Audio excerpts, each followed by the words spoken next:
S மக்களே, நேற்று night லைவில் நடந்தது பார்க்கலாம். நேற்று வந்து சுபிக்ஷா ஜெயிச்சதோடு முடிஞ்சது இல்லையா எபிசோடு. அதுக்கப்புறம் பார்வதி போய் சுபிக்ஷாட்ட எனக்கு தான் ஃப்ரீ பாஸ் கொடுக்கணும்னு சொல்லியிருப்பாங்க போல் இருக்கு. அது சுபிக்ஷா வந்து வியானாவும் எனக்காக உழைச்சாங்க, நான் அவங்களுக்கும் கொடுக்கணும் அப்படின்னு சொல்லியிருப்பாங்க போல். உடனே இவங்க வந்து இல்லை நம்ம டீல் பேசி தானே பண்ணோம், நீ கொடுக்கணும்னு கேட்டதுக்கு வியானா வந்து நான் யோசிச்சு சொல்கிறேன்னு சொல்லிட்டாங்க போல் இருக்கு. இது வரைக்கும் நான் பார்க்கல, இதுக்கப்புறம் நான் பார்த்தேன். இதுக்கப்புறம் பார்வதி என்ன பண்ணுறாங்க, வெளியில் வந்து உட்காந்து ஓன்னு ஒப்பாரி வைக்கிறாங்க.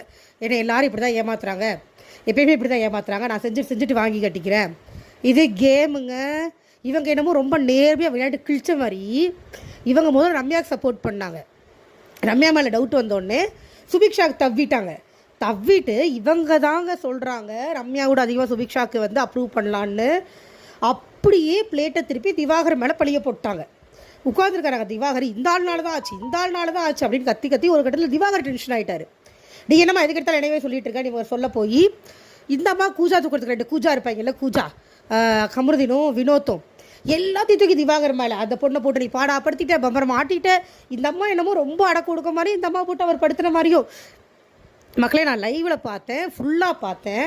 எனக்கு தெரிஞ்சு எந்த இடத்துலையுமே சுபிக்ஷாவுக்கு கொடுக்கலாம் அப்படின்லாம் திவாகர் சொல்லவே இல்லை.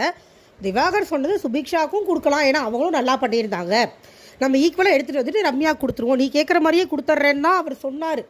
இந்த அம்மா தான் கடைசி நிமிஷத்தில் போய் அண்ணா நம்ம சுபிக்ஷா கொடுத்துடலான்னா, ரம்யா மேலே எனக்கு சந்தேகமாக இருக்கா, நான் சொல்கிறத கேள்லாம், நான் சொல்கிற மாதிரி பண்ணுனான்னு சொல்லி அவரையும் இன்ஃப்ளூயன்ஸ் பண்ணி ஓட்ட செல் டப்பாவெல்லாம் தூக்கி உள்ளே போட்டது இந்த அம்மா ஏமாந்துருச்சு. அது நான் ஏமாந்துட்டேன், அதை வந்து ஒரு தடவை சொல்லியிருப்பாங்க நான் ஏமாந்துட்டேன் அப்படின்னு. மற்ற நேரம் ஃபுல்லாக திவாகர் மேலே பழி. உடனே கமருதீன் ஏந்துட்டு சண்டைக்கு போயிட்டார். ஏன்னா அவர் வந்து இவங்களுக்கு பாய் ஃப்ரெண்ட் இல்லையா, நேராக சண்டைக்கு போயிட்டார். நீ தான் யார், அறிவில்லையா உனக்கு, ஆச்சா போச்சான்னு அடிக்கவே போயிட்டாருங்க.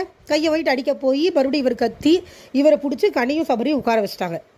சபரி அட்வைஸ் பண்ணுறாரு, இந்த பிரவீனுக்கு இருக்கிற மூளையை பாருங்க, விறுவிறுன்னு கமருதனை வெளியில் அடிச்சு வந்து, நீ சபரி உன்னை வச்சு கேமரா ஸ்பேஸ் எடுத்துக்கிறான்டா, நீ அவனுக்கு கேமரா ஸ்பேஸ் கொடுக்காதடா, ஏன்டா நீங்களும் நல்லது சொல்ல மாட்டீங்க, சொல்கிறவனையும் சொல்ல விட மாட்டீங்க, எல்லாம் நாசமாக போகணுன்ட்டே பண்ண வேண்டியது. இது வந்து ஒரு பக்கம் திவாகர் வந்து எல்லாருக்கிட்டே அவரோட பாயிண்ட்டை சொல்லிட்டாரு. இந்த அம்மா வருது, இந்த அம்மா வந்து மறுபடியும் வராங்க, கொஞ்ச நேரம் போய் உள்ளே போய் ஒப்பாரி வச்சுட்டு வந்து ரம்யா கூப்பிட்டு உட்கார வச்சு பிரெயின் வாஷ். நான் உனக்கு தான் ரம்யா ஃபேவர் பண்ணேன், நான் கடைசி நிமிஷத்தில் உனக்கு தப்பாக நினச்சிட்டேன். ஆனால் அந்த ஆள் வந்து ஒரு தடவைக்கு 100 தடவை சொல்லியிருப்பார், ரம்யாவுக்கு வேணா சுபிக்ஷா கொடுத்துடலாம் சொல்லிகிட்டே இருந்தார் ரம்யா. அதனால் நான் பிரெயின் வாஷ் ஆகிட்டேன். பச்சையாக புழுகுது.